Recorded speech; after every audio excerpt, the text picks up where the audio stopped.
Marichyasana, new scheme.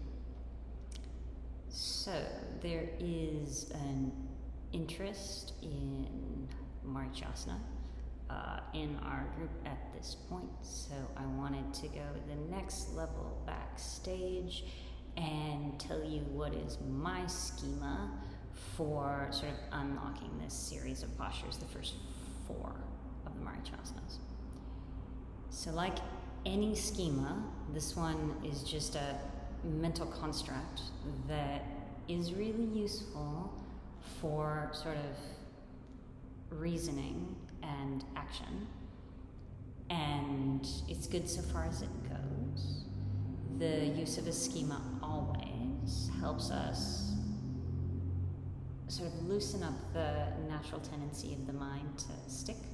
You know, the mind is very prone to fixation. And so if you have a schema, you can back up and be like, oh, what am I not seeing about the situation? There's extra dimensions that it adds to whatever your perception is. So use this tool as far as it goes and blur it out when it's no longer useful. If you're watching, you already know the sort of metaphorical quality of Marichyasana, which has to do with its connection to the sage Marichi. You know, its underlying pattern is that of the squat. So this new schema is just dimensionality, like working in the 4-fold dimensions of like physical space, right? So we're going to think about the ways that Marichyasana is addressing the shoulder girdle and the hip girdle, right? So the shoulder has a left and a right, the hip has a left and a right. So we've got this 4-fold joint structure that we're working with in these postures. This is really interesting because the practice at this point has gotten us onto the floor. So we're taking out a lot of other joints from the picture to some degree, although they do reintroduce themselves problematically in these postures all of the time. We want to mostly focus on 1, 2, 3, 4, right? So starting with A, you've got the pelvis doing one thing on one side and one thing on the other side. But at the same time, the shoulder girdle is also doing one thing on one side and another thing on the other side, right? So you can kind of break that down, go around the schema, and just notice that the back shoulder doesn't have to imitate the front shoulder, which it usually does. Usually the fixation quality of consciousness has us copying, right? So we free that up. After we've already worked from the ground up to do one thing on one side of the pelvis and one thing on the other. So checking out that you're being conscious in each of these 4 sort of locations of the posture is really helpful for distributing the awareness, right? This is where, as I mentioned,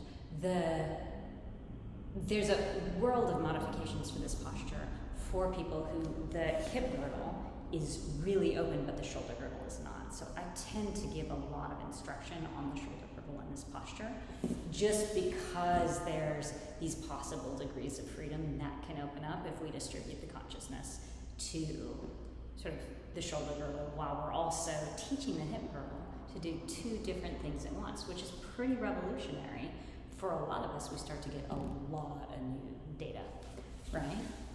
So working with that schema is where I get interpretation of Marichyasana B that can be quite awkward, but actually keeps this organization structure really sort of at the fore. So we've talked about this approach to Marichyasana B. If the right side of the hip girdle is what's causing us to have sensation in the knee, right?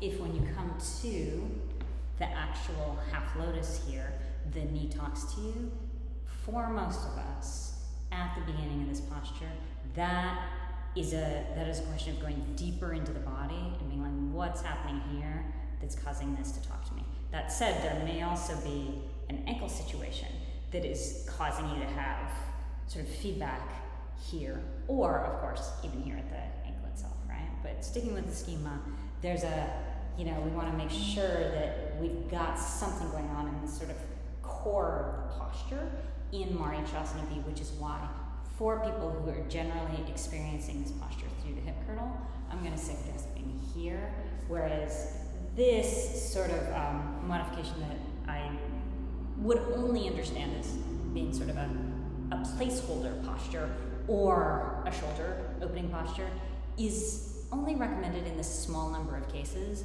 where really the experience we want to have for this posture is an education for that back shoulder, which is a tiny, tiny subset, right? So following this logic, you kind of get to a point after you practice this for a while where, at first it's here, it's like, whoa, piriformis, gluteus medius, some set of muscular and fascia and neuroprogramming and belief structures are arising to us in that outside of the hip here, right?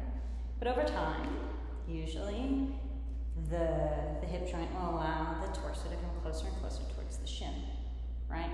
This is the moment where it might not be appropriate yet to go to external rotation.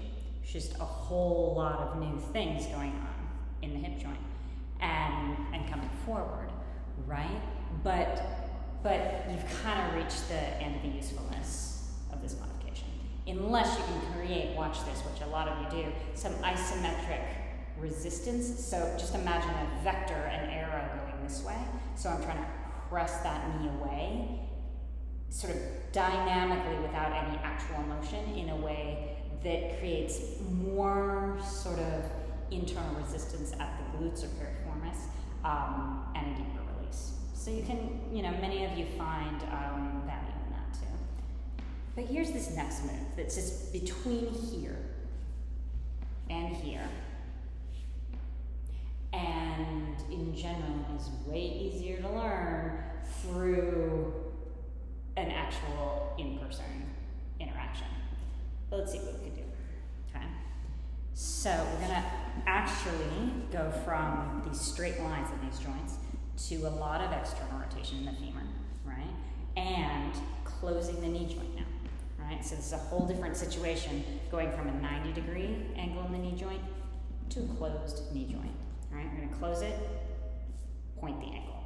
Whole new world of sort of addressing this whole structure, right? So now, as long as you can come into the shape without the knee or the ankle sickling, so keeping the top of the foot basically in a straight line with the shin bone, right?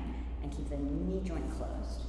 You go through a phase where, okay, I'm gonna keep my bent leg knee down and lift my right up, right? But if this hip isn't quite ready to go along for the ride there, what's gonna happen is in that moment, the knee's gonna come up like that. Fine, no problem. As long as this knee joint stays closed, there's no pain in the knee joint or in the ankle.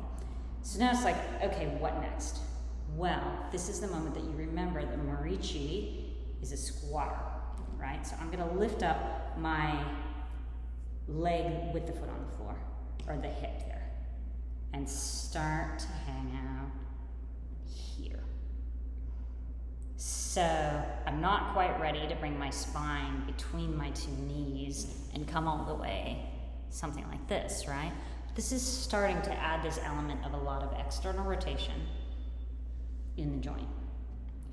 So after you get to the place where the outer hip is open, this can be super useful. I'm still really mindfully putting my breath energy in that bent leg joint, letting the head be sort of over here instead of in the full expression. We're going to keep the head between the two joints, and just getting used to this experience of external rotation. All right, it's come in very handy when you get to Marichyasana D and beyond, different versions of external rotation. But again, notice that I'm not sickling that ankle joint, just hanging out here, breathing, letting the femur bone go that way in the joint now that the outer hip is open. So that's kind of the next cut on Marichyasana D. Notice that I'm not really getting into my shoulders here. I'm just teaching the right hip at this point to move independently of the left.